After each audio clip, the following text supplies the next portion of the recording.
All righty. So hold on, another one's still Instagram's not there. All right. All right. So I see this every day. Like I see somebody say, "Oh, you can't take MOTSc very often. You can't take it every day. Horrible things happen if you take it every day. You got to take break periods." That is not anywhere in research. There's nowhere in research that says that you need to take breaks or that it's beneficial. There's nothing that says you can't take MOTSc every day. Having said that, there's no research that says you should. There's no research that says it's a good idea or a bad idea. What we're looking at mostly is the idea that the chances that it has negative feedback function is there. Same thing as everything else. When we put an exogenous source in, it decreases the way the body normally does it all the time. You put testosterone in, your body regulates and starts using less testosterone. That's a thing that we see on a regular basis. So the idea is that if we put in MOTSc, your body will have lower signaling or lower functionality of cyclic AMPK and stuff like that. I don't think that's going to happen. I'm not worried about that at all. The idea that MOTSc is a exercise mimicker is, I would tell you, a horrible way of describing it. Exercise does 50 or 100 different things. This does like 5. There's no myokinetic function. There's no neuro function. There's no so when you work out, you stress muscle tissue gets damaged, muscle tissue then grows. That is nowhere in MOTSc. You have gigantic amounts of neurologic input that comes from your joints and from your muscle receptors, all those things, up to the brain that has a massive, massive play in the brain, hyper functionality of the cerebellum, increased PTO functionality, increased cerebral function, decreased temporal function, radically decreased amygdala function, and massive crash to the neurologic stress system. None of that comes from MOTSc. So I would not tell you that MOTSc is in any way an exercise mimicker. What it is actually can do is it can increase mitochondrial density, which is always a great thing. Never arguing against that. But the other big thing is that it really helps us to increase beta oxidation. So when we're looking at beta oxidation, we're obviously looking at the utilization of fat for fuel. So if you're trying to cut, if you're trying to work off your fat, if you're trying to pull your fat back, it's a fantastic way to go. If you increase mitochondrial density and tell the body to use fat as a fuel source at the same time, the idea is that metabolically and physiologically is that as you're producing more energy from fat, you will use more fat as fuel, and thus you'll lose more fat. There you go. Because you're also using fat for fuel, your body starts relying less on insulin and not less on glucose, increasing insulin sensitivity and glucose functionality long term. So it's a great thing to do, but here's the big thing you got to recognize on this one. If you're using a crappy diet, it's not going to be that great. Still diet, I love peptides and they're fantastic. And there's some that you can make the argument that it doesn't matter as much, like red or two-type. However, I'm going to tell you, what you put in your mouth every single day is critical to everything you're doing. There isn't I can eat whatever the hell I want, as much as I want, and then just take peptides and I'll be fine. Or testosterone or anything. That's not how it works. So diet is still going to play a role in this.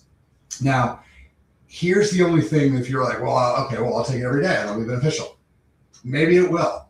I take it every day. I'm not saying that you should or you shouldn't, but it fits in line with my goals. I'm trying to still lean out and maintain function. I am on testosterone as well, so that blunts the other big issue that we get into with taking MOTSc regularly. There is research that would lean to, does not prove, does not show, but it leans to the idea that using MOTSc on a regular basis may blunt, because it puts you in a little bit more of a catabolic function, it may blunt hypertrophy.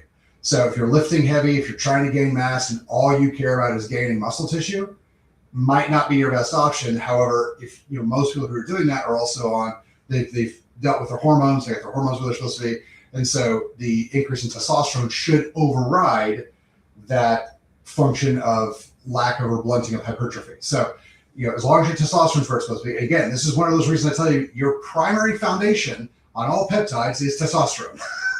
Get your normal physiology where it's supposed to be first, then start putting the fine edge on the blade.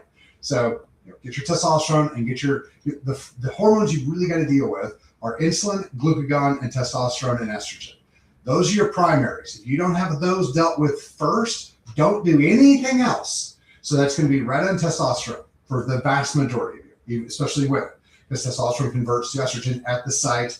I should go into that whole thing because you're not going to see big estrogen increases when you take testosterone, but you have to realize they're there. Otherwise, you're going to dose yourself wrong because testosterone converts to estrogen at the site. It's not in the blood. So your blood test will not show changes. Your physiology will. Anyway, back to the MOTSc. So if you are doing MOTSc on a regular basis, you should see some functionality with fat. Now, here's the problem with this. Again, go back to diet. If you're eating a bunch of sugary carbohydrates and things, you're telling your body, hey, run on sugar. And then you're telling your body with peptides, hey, run on fat. It's not going to be as effective. So if you can get into a higher protein, mild to medium fat, and very low or non-existent sugar-based carbohydrates, you can still use all the fiber stuff that turns into short-chain fatty acids like white rice and psyllium husk, because that's, again, fatty oxidation. That's where we're trying to go. So that would be the thing I would tell you that would be the most beneficial. If you're really trying to maximize everything, get into a more fat oxidizing state from a diet standpoint, then add in the MOTSc, and it'll kind of accelerate that. Now you want to mix in that with a little 5-amino 1-MQ to really kind of tell your body, like, look, I don't want you to burn anything but fat. That's fantastic, especially if your body can handle a more fat-based diet, especially if you're making your own sugar. So again, not everybody's liver can go through gluconeogenesis as well as everybody else's, because, everybody's body works a little bit differently. So, if you start getting really, really low on carbs, but you're still getting in enough, fat and protein to function, and you're starting to get tired and fatigued, check your blood sugars. If it's low, you might need to start adding back in more carbohydrates to get your blood sugar to kind of regulate. So watch that while you're doing stuff like this. Work with somebody who knows how to do that for you, easier for you. Well, watch that, because that's going to be a big, big thing. And so, again, when we put a thing together, the question is always, what are our goals and what is the best way to get to our goals? So again, if you're like, no, I'm just trying to cut the fat, like that's my big thing. Great.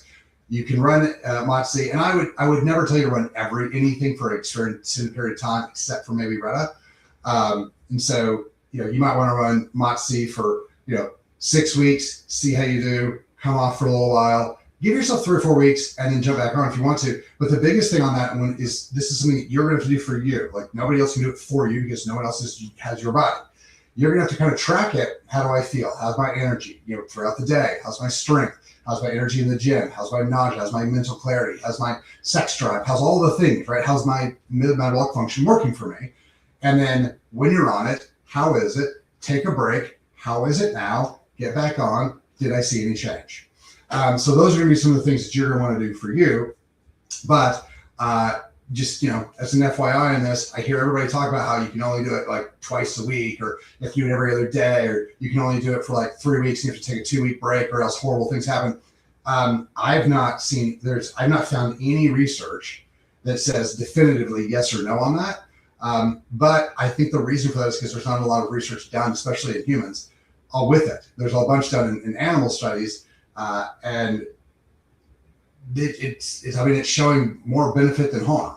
So, if you guys have research or you even have a physiological idea of why it would be bad, go ahead and drop it on us. Talk about it in the comments. I haven't found anything that's like smoking gun bad.